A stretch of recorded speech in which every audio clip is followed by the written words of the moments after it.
죄인들의 길에 서지 아니하며 오만한 자들의 자리에 앉지 아니하고 오직 여호와의 율법을 즐거워하여 그의 율법을 주야로 묵상하는도다. 그는 시냇가에 심은 나무가 철을 따라 열매를 맺으며 그 잎사귀가 마르지 아니한 같으니 그가 하는 모든 일이 다 형통하리로다. 악인들은 그렇지 아니하며 오직 바람에 나는 겨와 같도다. 그러므로 악인들은 심판을 견디지 못하며 죄인들이 의인들의 모임에 들지 못하리로다. 무릇 의인들의 길은 여호와께서 인정하시나 악인들의 길은 망하리로다. 아멘. 기도하겠습니다. 시편 말씀을 통해서 우리가 하나님의 주시는 메시지를 듣기를 원하나이다.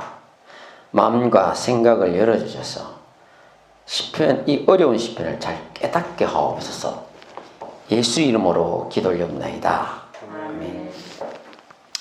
목사님들이 물으면요, 성경 66권 중에서 가장 어려운, 해석하기 어려운 것이 어디냐 물으면 강의하기 어려운 다음에 시편을 이야기해요. 거의 다 그렇게 말씀하세요. 시편이 어려워요. 왜냐하면 시편의 말들이 관용어도 많이 나오고요. 또 뭔 이야기를 하는지 잘 모를 때가 많아요. 왜냐하면 시로 되어 있거든요. 이건 시를 잘 아시는 분들이 목사님 하면서 시인이면서 목사님 하는 분들이 있어요. 그런 분들이 잘 풀어요. 왜냐하면 시의 그 구조를 잘 알기 때문에 그래요. 근데 이걸 이제 우리나라어로 번역하면서 시편이 어떤 원래 시는 운율이 있잖아요. 그게 이제 다 무너져 버린 거예요. 다 무너져 버리니까 원문을 읽으면 정말로 감동적이랍니다. 훨씬 감동이 많이 와요. 근데 우리가 번역본이라서 그 감동이 그렇게 많이 미치질 않는 거예요. 그래서 우리가 시편을 읽어도 크게 감동 온다든지 그런 건 몇 장 없거든요. 왜 그러냐면 운율이 무너져서 그래요. 그래서 우리가 그런 감안을 해야 돼. 어쩔 수 없어요. 그거는. 번역할 때 한계가 있거든요. 그래서 이 시편이 가장 어려운데 제가 시편을 그럼 얼마 동안 준비했느냐 하면요. 오늘 시편을 보시는데 어쩌면요. 여기 여러분들이 이게요. 시편을 파악하는데 도움이 되시라고 지금 오늘 강의하는 거예요. 뭐냐면 대충 시편이 개요가 이렇게 되어 있구나 하면은 여러분이 앞으로 시편 읽을 때 도움이 돼요. 그래서 저는 이런 걸 한 번도 안 배워요. 제가 얼마나 했어요? 1년 동안 시편을 공부했습니다. 다른 것도 공부하면서 1년 동안 너무 많으니까 150편까지 있거든요. 와, 한 1년 걸렸어요. 한 편 한 편을 공부하는데 1년이 걸렸다니까요. 1년을 우리가 언제 끝났느냐? 저번 주에 끝났어요. 계속 공부하는데요. 이 시편이 보통 일이 아니었어요. 그래서 150편을 끝을 냈습니다. 그런데 그래도 잘 모르겠어요. 한번 또 더 해야 돼요. 어쨌든 간에 끝내고 난 뒤에 내가 요렇게 내가 먼저 설명을 한번 하면 오늘이 다는 아니에요. 한번 하면 성도들이 듣고 시편을 이렇게 이제 읽어 나가면 되겠다는 식으로 제가 여러분에게 가르칠 수 있겠더라고. 처음에는 어떻게 가르쳐야 될지 모르겠더라고요. 그래서 오늘은 저번에도 한번 제 시편에 1편, 2편 이런 걸 잠깐 했는데 곁들여서 여러분 잊었을 거예요. 그래서 한번 해볼게요. 우선 156편이 제일 끝절이에요. 끝절인데요. 호흡이 있는 자마다 여호와를 찬양할지어다 할렐루야. 이렇게 끝납니다. 이렇게 끝나요. 이 말은요. 숨 쉬는 누구든지 하나님을 찬양할 수 있다. 이 말이에요. 찬양하라는 말이에요. 숨 쉬는 누구든지. 그게 사람뿐만 아니에요.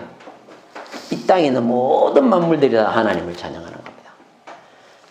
이렇게 물었어요. 바다와 땅들아 바다야 하나님을 찬양하랬어요. 그 모든 만물들이 하나님을 찬양하는데 여러분 땅들아 바다야 땅들과 바다가 어떻게 하나님을 찬양할까요? 땅들과 바다가 무슨 말이에요? 땅이 목소리를 내요 우리 같이 이렇게? 바다는 파도 치는 게 목소리입니까? 자, 이런 것들을 우리가 시적 표현으로 잘 알아들어야 됩니다. 무슨 말이냐면요. 땅이 우리가 땅에다가 심잖아요. 그럼 땅이 뭘 줍니까? 삭을 틔우죠. 그래서 그 생물이 자라게 하고 우리가 거기서 열매를 먹게 하잖아요. 땅의 역할은 그 역할을 하는 거예요. 심는 것을 내주는 거예요. 그 역할을 하죠. 사람이 거기서 곡식을 얻죠. 그 곡식에서 열매가 나가죠. 땅은 제 역할을 다해요. 그 역할을 하는 것이 바로 하나님을 찬양하는 겁니다. 그 다음에 태양은요, 하나님을 찬양해요. 어떻게 찬양합니까? 태양이 막 노래합니까? 감사하고 있습니까? 어떻게 감사하고 노래합니까? 태양은 햇빛을 주고 따뜻함을 주고 태양이 할 수 있는 역할을 다 해요. 그게 하나님을 찬양하는 거예요. 시편에서 그 말을 할 때는 그런 걸 이야기하는 거예요.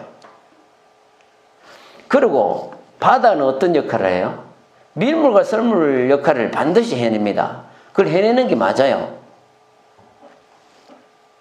아산만이라는 것을 여러분 박정희 대통령 때 메꿔가지고 농토로 만들었죠. 그 농토를 누가 가져갔어요? 현대에서 그 역할을 했거든요. 메꾸고 아산만을 메고요. 그 갯벌을 메꿔가 1년에 1조의 수확을 거뒀습니다. 근데요, 그걸요 학자들이 조사를 해보니까요, 가만 놔뒀으면요 인간에게 돌아온 유익이 얼마나 되냐? 8조. 갯벌은 절대 메꾸면 안 돼요. 그대로 놔둬야 돼요. 무슨 역할을 하냐? 바닷물을 정화시키는 역할을 해요. 누가? 특별히 조개가 그렇게 해요. 조개는 하루에 물을 혼자서요, 요만한 바지락 조개 요만한 한 개가 2톤을 정화시킵니다. 2톤을요. 한 개가. 굉장히 중요합니다. 그걸 건드리면 안 돼요. 그걸 건드려가 땅 만들어가 농사 지어가고 쌀 1조 생산했다고요? 하나님이 만들어 놓은 건요, 그대로 놔둬야지 건드리는 게 아니에요. 그래, 건드리는 게 아닙니다. 그래서 우리가 하나님을 찬양하는 거, 우리 인간은 하나님을 찬양해요. 만물도 하나님을 찬양해요. 저는 어떨 때 보면 바람이 막 불면서 막 수양보들이 날려요. 그러면 이렇게 생각하면 지나가면서 하나님을 찬양하는구나. 흔들리면서 하나님을 찬양하는 거예요. 네. 아침에 새 소리를 들으면 저 새가 하나님을 찬양하는 거예요. 네. 근데 이렇게 이야기합니다. 어떤 분은 가장 찬양 안 하는 것이 인간이래. 하나님을 가장 찬양하지 않는 것이 인간이라는 거예요. 저 일리가 있는 말이에요. 제가 저번에 또 숫자를 이야기했습니다. 찬양한다는 건 원어로 뭐예요? 찬양하다, 감사하다는 똑같은 언어라 했어요. 여러분, 감사한다, 찬양하다 똑같은 거예요. 여러분, 감사한다는 건 하나님을 찬양하는 거예요. 그래서 우리 피조물도 하나님을 찬양하는 거예요. 하나님을 찬양하는 겁니다. 우리 하나님을 찬양해야 됩니다. 시편은 테일림이라 그래요. 히브리어로는. 테필로는 기도세요. 그래서 이 비슷하죠, 언어가. 어원이 비슷해요. 근데 테일림은 찬양집이고 시편이 원래는 찬양집이라는 뜻이에요. 그리고 기도서란 뜻도 있습니다. 그래서 시라는 것을요, 이스라엘 사람들한테 시편을 갖다 들이대면요, 시잖아요. 근데 우리는 시 하면요, 뭔가 시를 읊고 이런 식으로 표현하고 이런 거잖아요. 히브리인들은요, 시라 하면요, 기도와 찬양입니다. 히브리인들 인식이 딱 그렇게 되어 있어요. 인식이 시편 하면요, 기도와 찬양이야. 150편까지 노래를 다 만들어 불러요. 유대인들은요, 노래를 다 만들어 불러요. 예. 그래서 제가 찬미절을 제가 좋아하는 이유가 있어요. 찬미가 대부분 보면은 성경 구절 가지고 찬송을 많이 만들었더라고. 그래서 제가 그걸 참 좋아해요. 특히 앞부분이 많아요. 뒷부분 가면 조금 그런데, 어쨌든 간에 우리가 하나님을 찬양하는 찬양집이고 기도하는 기도집이라는 걸 여러분 알면 돼요. 기분인데 그렇게. 그런데 시편의 핵심이 두 가지인데, 하나님께 바치는 찬양과 기도가 딱 두 가지 핵심입니다. 시편에서는요, 여러분 딱 읽으면 이거는 찬양과 기도다. 딱 핵심이에요. 이 이사야서에 나옵니다. 이 백성은 나를 위해서 지었나니, 나를 위하여 지었나니 나를 찬송하게 하려 함이니라. 이사야 4321. 이 외우기 좋습니다. 이사야서 4321, 43장 21절이에요. 내가 나를 위해 짓대. 하나님이 뭘 찬송하라고? 나를 찬송하려고 하나님이 그렇게 짓다는 거예요. 그래서 우리가 이 시편은 하나님께 찬양하고 기도하는 기도서입니다. 이 핵심이에요. 그 다음에 그러면 시편을 헬라어로 뭐냐 이거야. 보살모사라 그러거든요. 왜 보살모사라 그러냐면 첫 번째 시편을 음악과 연결한다는 뜻이에요. 그렇잖아요. 노래로 만드니까 시를. 그래서 이 헬라어에도 이 역할을 하는 거예요. 그 다음에 시편은 악기에 맞춰서 부른 노래잖아요. 시편을 보면 뭐 이렇게 소사님에 맞춰서 불렀다고 표제에 보면 막 그런 노래 악기에 맞춰서 부릅니다. 수금을 타고 막 이렇게 하죠. 그래서 이 악기에 맞춰서 부른 노래. 사람이 가장 가지고 있는 좋은 악기는 목소리와 손뼉 치는 겁니다. 그래서 손바닥을 치고 즐거운 소리를 하나님께 외치라 이거라. 시편 47장에 나오죠. 그래서 악기에 맞춰 부른 노래고요. 시편은 음악과 관련이 있다는 뜻이 보살모스입니다.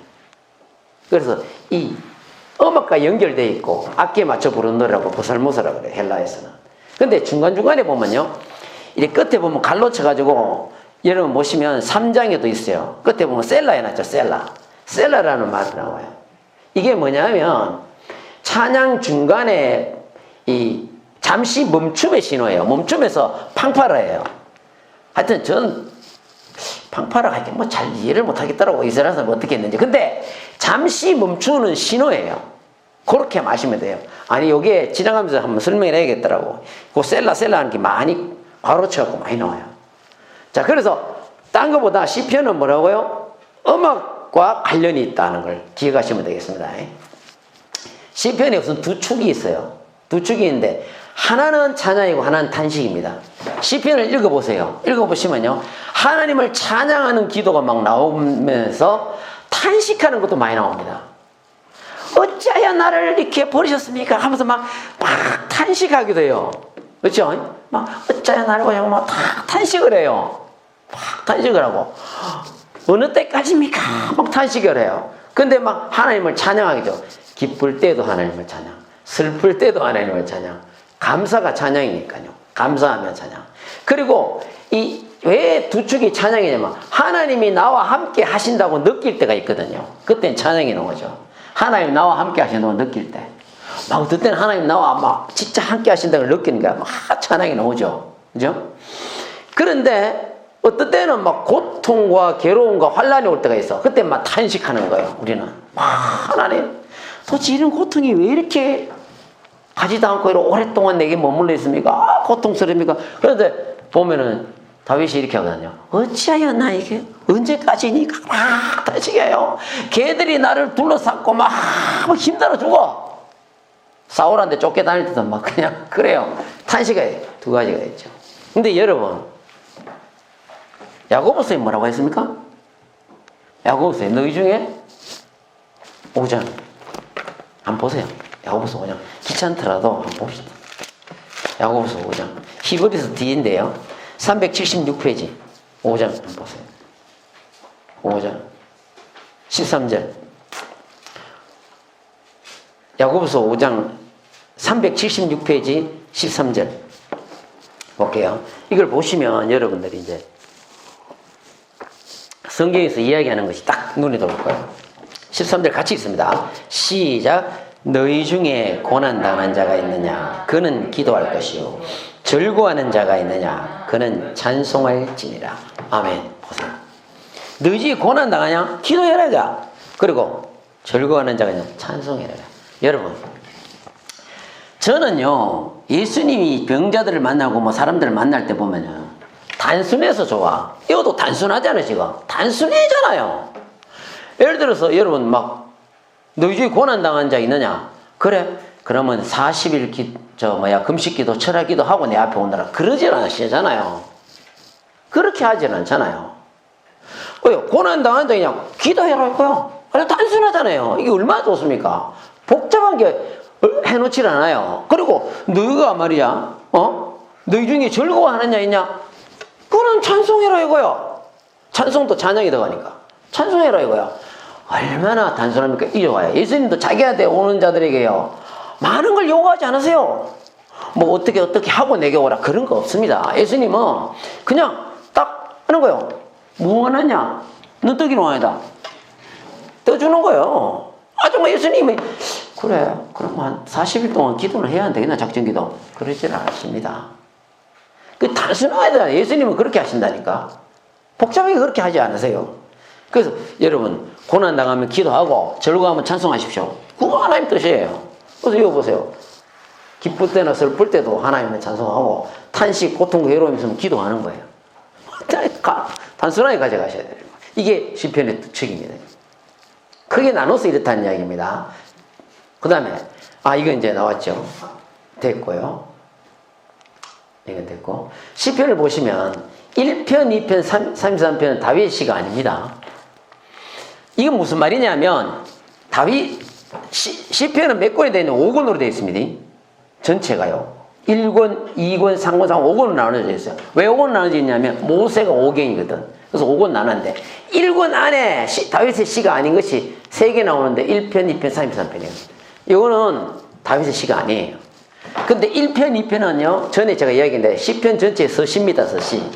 서시는 뭐냐면 책을 보시면 여러분 제일 앞에 뭐 있습니까? 머릿말 있죠. 머릿말. 그게 바로 시도 머릿말이 서시라 그래요. 서시를 머릿말이라고 합니다. 그럼 뭐냐?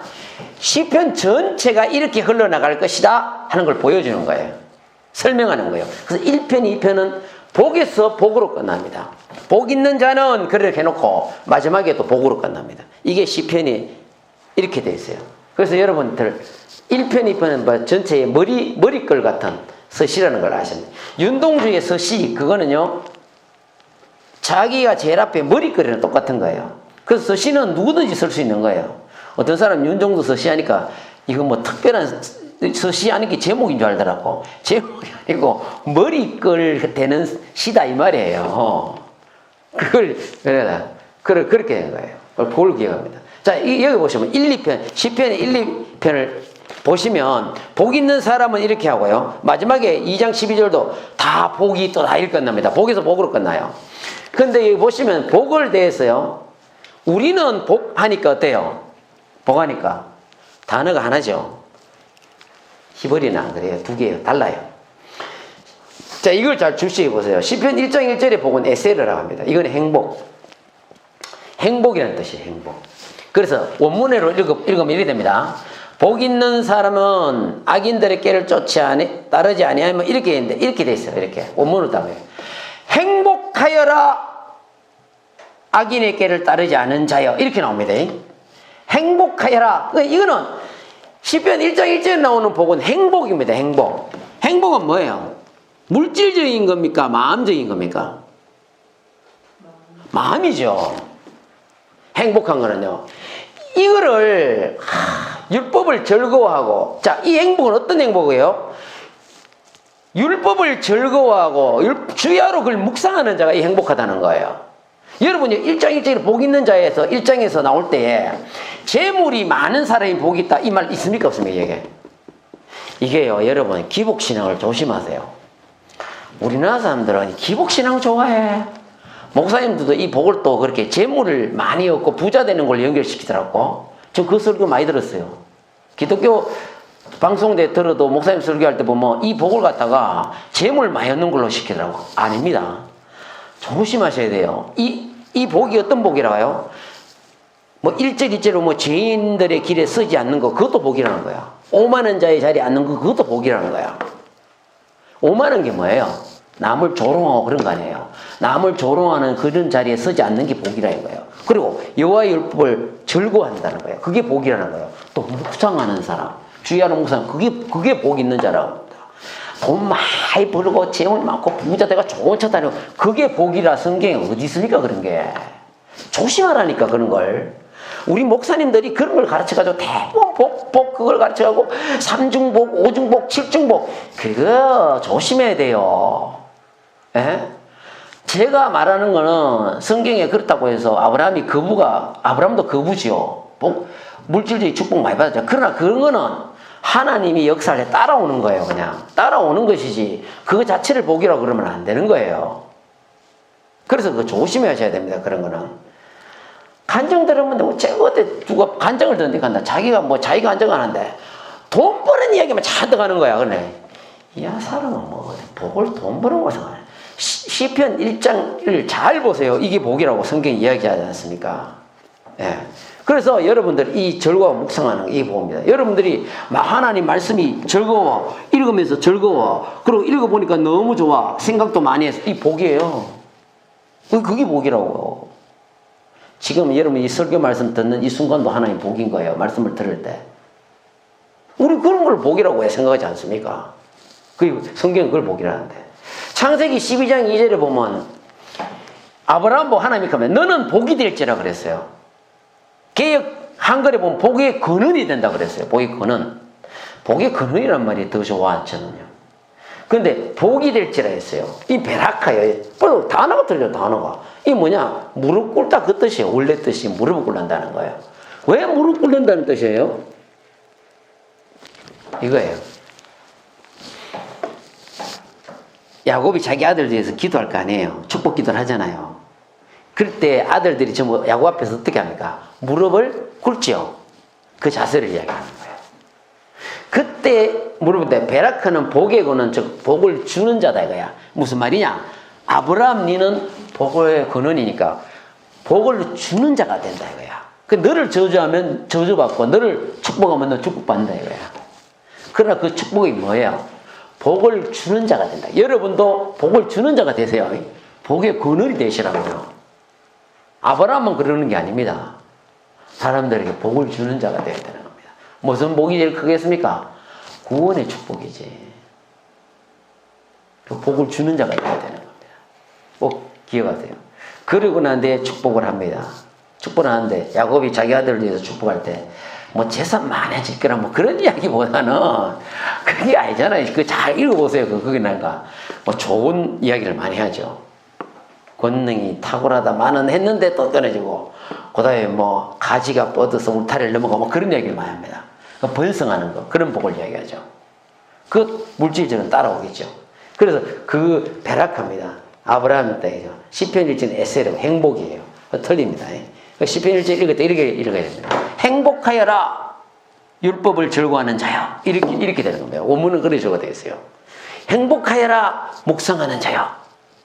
예, 그렇게 되어 있어요.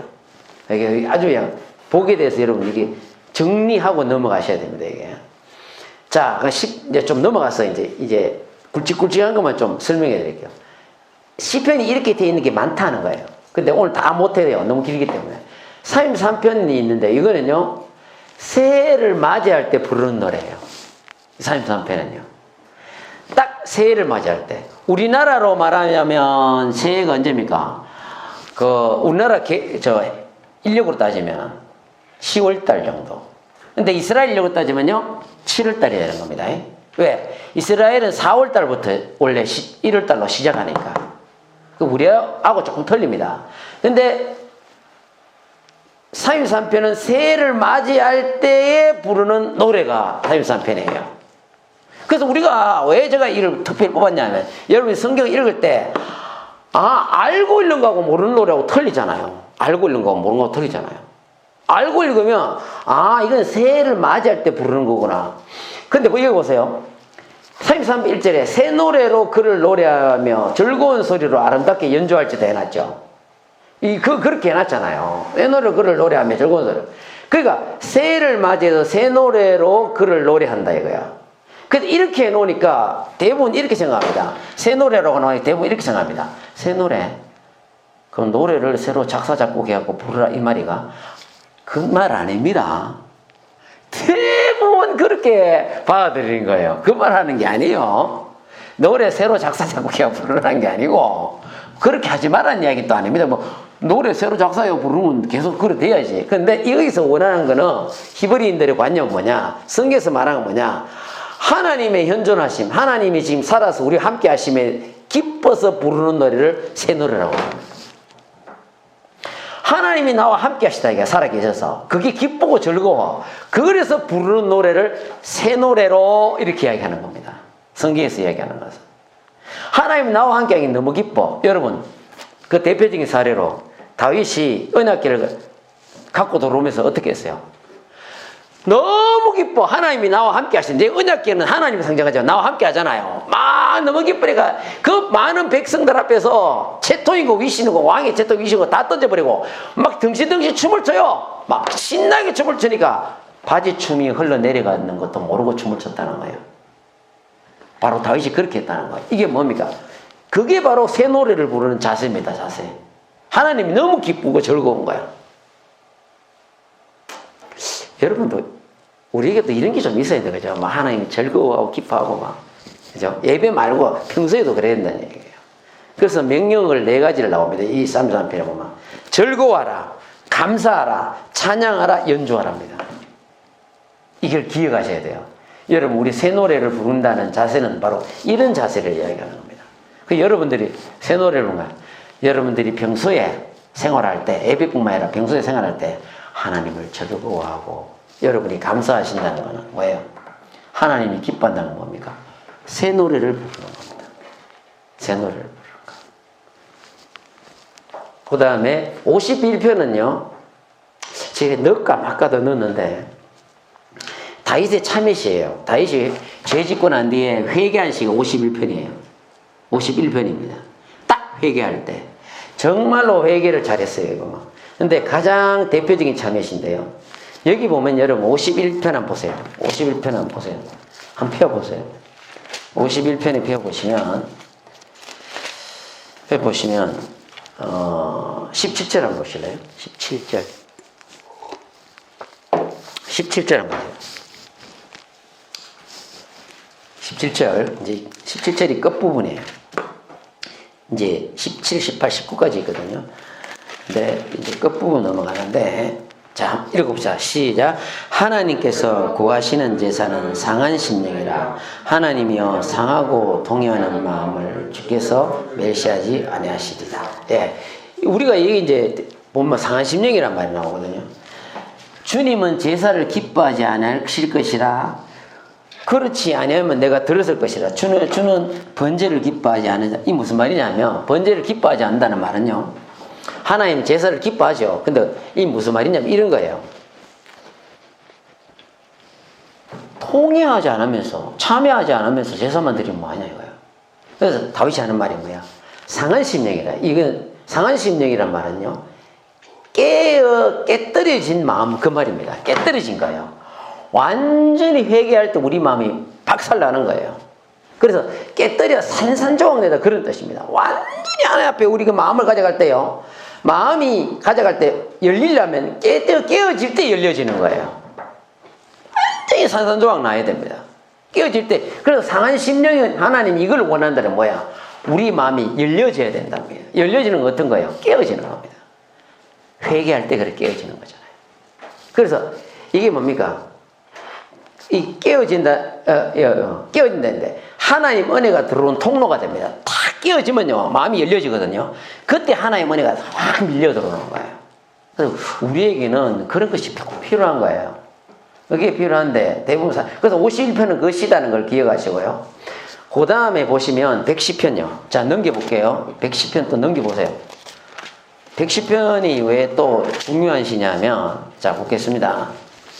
110편은요, 시편 110편은 왕의 대관식 때 사용된 노래예요. 무슨 말이요? 왕이 이제 왕 될 때, 왕관 쓰고 대관식 하잖아요. 그때에 사용된 노래가 110편입니다. 제가 왜 대표적으로 많이 뽑았냐면, 시마다 이렇게 대표적인 게 있단 말이에요. 그래, 알고 읽으라는 거예요. 왕이 내가 이제 사용된 노래인데요. 왕이 이제 왕으로 대관식을 할 때에 이 찬송을 이 시편을 읽어요.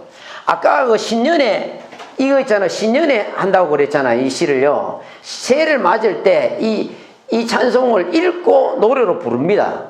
이것도 마찬가지예요. 대관식 때 노래로 부르기도 하지만 시로 낭독을 해요. 막 낭독을 합니다. 그래서 110편 같은 경우는 이렇게 된 거예요. 이렇게 하는데, 여보세요. 여기 보시면 1절에 보면 오른쪽에 앉았도다 이 나오죠. 이 오른쪽에 대해 좀 설명하고 싶더라고요. 오른쪽은 이스라엘 사람들은 뭐예요? 성경에서 뭐라고 이야기합니까? 옳다 하는 건 오른쪽이다. 왼쪽은 그러다는 거예요. 그리고 왼쪽은 수치예요. 오른쪽은요, 명예를 얻는 겁니다. 이스라엘 사람들은 그렇게 되고 성경에도 그렇게 돼 있어요. 오른쪽은 권능이에요. 왼쪽을 언급하지 않습니다. 어두운 곳이에요. 그래서 오른쪽 할 때는 여러분 어느 쪽에 둔다고요? 남쪽을 오른쪽이라 해요. 그래서 121편에 여호와께서 네 우편에 계셔서 네 그늘이 된대. 뜨거운 햇빛을 네 그늘에 내가 딱 막아준다는 거예요. 그래서 그거 말해서 나오는 거예요. 그래서 오른쪽이에요. 그래서 항상 성경에 보면 하나님의 오른손, 그리고 오른쪽에 서 계신다. 신약에 보면 예수가 우편에 서신 것을 보고 뭐 이런 이야기를 다 할 때는 진짜로 하나님 중간에 있고 우편에 서 있다는 말이 아니고 그게 말을 하는 게 아닙니다. 오른쪽에 있다는 것은 고대 왕들은요, 중요한 사람은 오른쪽에 딱 둡니다. 이 장군이 전쟁에 나가 승리하고 돌아왔어. 그러면 오른쪽에, 자기 오른쪽에 딱 앉힙니다. 그 오른쪽의 자리는 뭐예요? 이 자리는 가장 중요하고 이 자리에 있을 때 하나님의 능력과 권능이 나타난다는 거예요.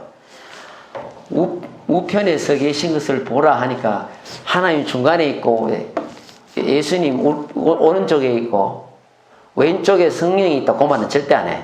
왜? 성령이 왼쪽에 있다는 말은 또 성경에 한 군데도 없거든요. 그러니까 제가 시티에서 설교하는데 어느 목사님 설교하시는데 이렇게 한다. 그 목사님이 이런다.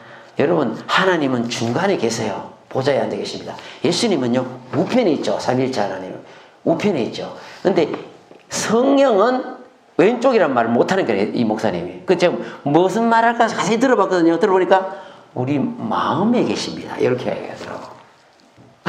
그렇게 이야기하더라고요. 그러니까 왼편에 있다 소리를 못하는 거예요. 왜? 성령이 왼편에 있으면 큰일 납니다. 왠지 아세요? 수치의 자리에 앉아 있는 거거든.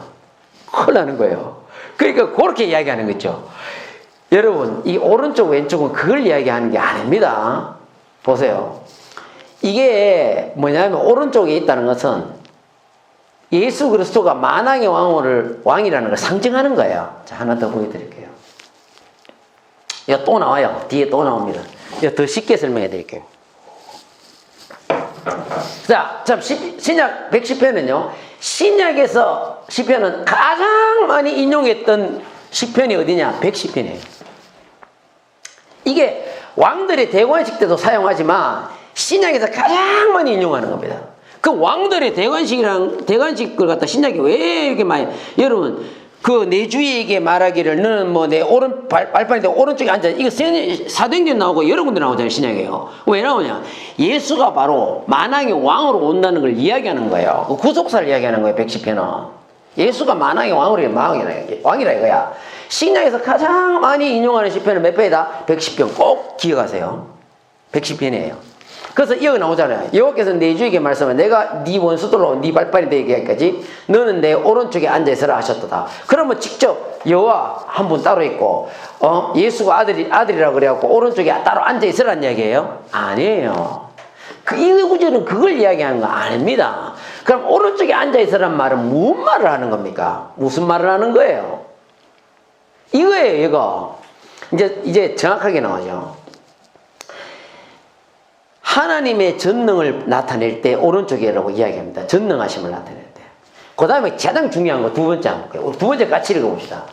시작. 메시아의 보호자에 대해 사용하였다. 이 무슨 말이냐면, 자 볼게요. 무슨 말이냐면 오른쪽에 앉아있어라. 이 말은 무슨 말이냐?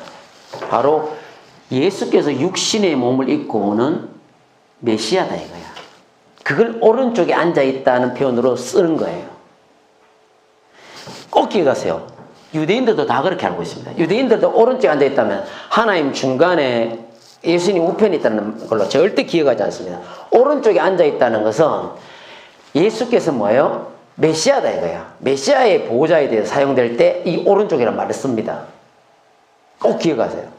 그리고 오른쪽은 하나님의 권능의 자리로 표현할 때 이 자리를 쓰는 거예요. 그러면 예수님이 뭐야? 권능이고 메시아다 이거야.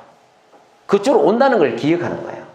그 다음에 이걸 보시면 좀 더 이해가 될게요. 마태복음 20장 64절에 보면 인자가 권능의 우편에 앉은 것을 보리라 한 거 있거든요. 인자가 권능의 우편에 앉은 것을 보리라 하니까 유대인들은 어떻게 했어요? 이 소리를 들으니까요. 대제사장과 이 소리를 들으니까 옷을 팍 찢으면서 뭐라고 합니까? 이는 신성모독이로다 이렇게 이야기해요. 신성모독이네. 우편에 앉은 걸 보리라니까 그게 뭐 신성모독입니까? 신성모독이 뭐라고 제가 가르쳤어요, 여러분들에게? 사람이 자기가 스스로 하나입니다. 나는 하나입니다 할 때 신성모독이라 했죠. 근데 그만 하신 게 아니고 인자가 사람의 아들 인자가 일부러 인자라는 말을 쓰는 거예요. 육신으로 왔다 이거야. 이 인자로가 메시아로 왔는데 권능이 우편에 앉은 것을 보리라니까 옷을 찢으면서 이게 바로 신성모독이라 이거야. 예수를 십자가에 못 박아야 되는데 그걸 구실을 찾아냈잖아요. 그 요걸 가지고 찾아낸 거예요. 요거는 사형이거든. 돌로 쳐서 죽여야 되거든. 그걸 이 말을 딱 하자마자 옳다구나 증거를 잡았다 이거야. 네가 신성모독이다. 이건 죽여야 된다 이거야. 뭐야? 권능이 우편한데 이걸 신성모독으로 들었네? 이게 무슨 말입니까? 우리는 우편에 앉았다 하니까 어떻게 듣습니까? 아, 삼위일체니까 우편에 앉았구나. 요렇게 알잖아요. 아니에요. 그게 아니고 우편에 앉았다는 건 유대인들이 들으면 어떻게 들어요? 예수가 바로 하나님이구나. 그렇게 들어버린 거예요. 예수가 하나님이야. 그러니까 신성모독이 되죠. 네가 하나님이라 그래서 방금 신성모독했다 이거야. 왜? 무슨 말로? 인자가 권능이 우편에 앉았다. 요 말이 신성모독이 되는 거예요. 이 말이 뭐예요? 유대인들은 어떻게 들려요? 어떻게 들립니까? 나는 바로 예수는 뭐예요? 나는 하나님이다 이 말이에요. 그 신성모독을 딱 들리는 거예요. 여러분 성경은 히브리인들의 관점 위에 쓴 거 아니에요? 특별히 마태복음 더하죠. 자 봅시다. 제가 누차 이야기해요. 누차 얘기해야죠. 군대에 말뚝을 박았대 나는.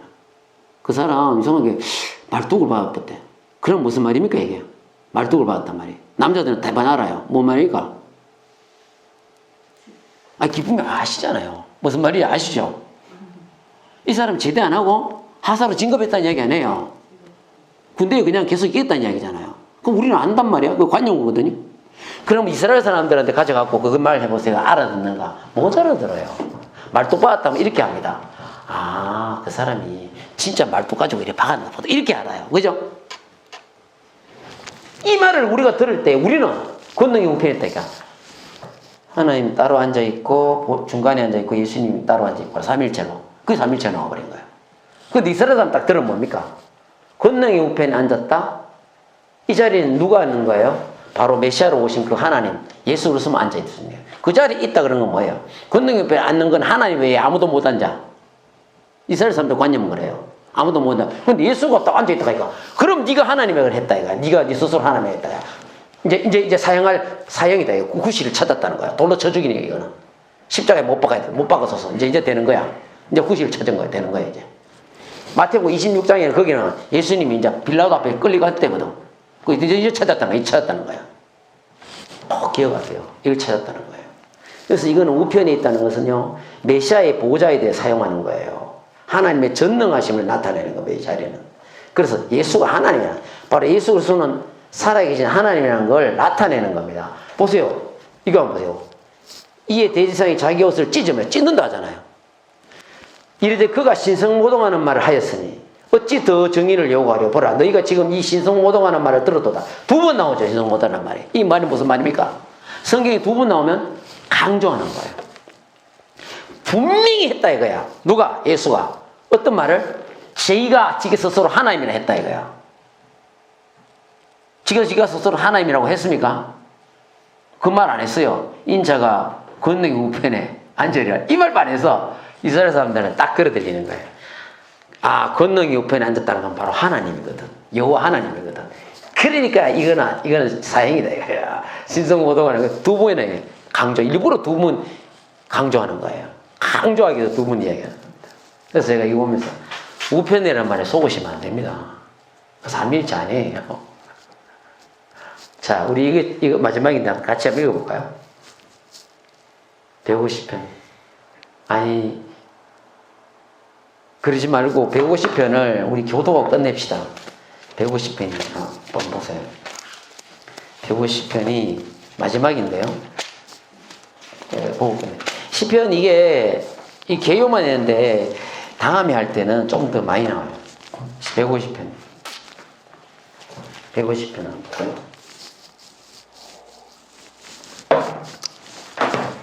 제가 1절이 여러분 이제 할렐루야 그의 성소에서 하나님을 찬양하며 그의 권능의 궁창에서 그를 찬양할지어다. 2절 여러분. 그의 등하신 행함을 찬양하며 그의 지극히 위대하심을 따라 찬양할지어다. 나팔소리로 찬양하며 비파와 수금으로 찬양할지어다. 소치며 춤추어 찬양하며 향악과 풍소로 찬양할지어다. 큰 소리 나는 재금으로 찬양하며 높은 소리 나는 재금으로 찬양할지어다. 호흡이 있는 자마다 여호와를 찬양할지어다. 할렐루야. 여러분, 이 시편이 얼마나 중요한지 아세요? 군대에 제 가르친 애가 저 위에 있을 때 군대를 가는데요. 군대 가거든. 성의책 많이 읽고 그래. 아유 목사님 성의책 읽고도 뭐 말인지 모르겠더래 그래요. 걔가. 그래가지고는 한 번에 이제 휴가로 왔어요. 얘가. 휴가로 왔는데요. 해병대 갔는데 굉장히 힘들었어. 훈련이 매우 고되고 그랬어요. 그리고 또 군기가 세가지고 해병대는 아주 막 고참들 때문에 힘들었던 모양이라. 그 얘가 있는데 내가 성경 읽으라는 말을 듣고 성경 읽었던가 봐요. 시편을 읽었어. 저한테 그렇게 했죠. 목사님 평소에 모르겠지만요. 시편 읽으니까요. 어찌 그래 위로가 됩니까? 내한테 딱 맞는 말이더래. 평소에 눈에 안 들어오지만 내한테 딱딱 맞는 말이더래. 그리고 그렇게 위로가 되고 힘이 되고 시편이 너무너무 힘이 되더라는 거예요. 어떤 상황 속에도 가면 그렇게 되는 거예요. 이게. 예. 그 시편이 그렇게 해서 그렇게 유명한 좋은 거예요. 그게 성경이라는 게. 그럼 이런다. 한 사람은 이런다. 자기가 군대 갔는데 이제 근무소로 나가면 둘이 나가거든요. 보초소로 나가면 둘이 나가요. 나가는데 그 집 밑에 애인데 걔가 보초소로 나가기 전에 그 위에 고참한데 얼마나 두드려 맞는지 막 억울하게 두드려 맞던 모양이라. 시간 두드려 맞아가지고 막 얘가 울면서 나가면서 그러더란 거예요. 자기한테. 근데 들어가면 복수하겠다고. 총으로 갈기 뿌리겠다고. 아무튼 그만두지 않겠다고. 분노가 이태쳐가지고 막 애가 참지를 못하더라고요. 그래가지고 아무리 이야기도 안 되더래요. 아무리 이야기도 안 되더래요. 그러면 안 된다. 참고 견디자. 아무리 이야기도 안 되더래요. 그래 막 그렇게 진짜 무슨 일을 일으킬 것 같더래요. 애가. 그런데 근무실 나가 아무래도 안 되길래 애차부라 그러고 얘가 그걸 부른 거예요. 찬송을 시편을 주제로 한 찬송을 불렀대요. 목마른 사슴 그거 불렀대요. 목마른 사슴 시냇물에 그걸 쫙 부르니까요. 얘가 한참을 듣더니만 마음이 풀어진 거예요. 얘가 마음이 풀어져가지고 한참을 부르더니 마음이 풀어져가지고 그걸 듣고 있다가요. 마음이 풀어져가지고 그 들으니까 너무 내 마음이 차분해졌대. 그리고 자기가 그러지 않겠다 하면서 참고 견디겠다고 그러더래요. 여러분 그 하나의 말씀으로 찬송하는 건 힘이 있습니다. 힘이 있어요. 걔가 그걸 바뀌더라는 거예요. 그래서 제가 그 감정 듣고 야 역시 하나의 말씀은 힘이 있다는 겁니다. 여러분 우리 하나의 말씀은 위대하십니다. 아멘. 네, 여기까지 하겠습니다.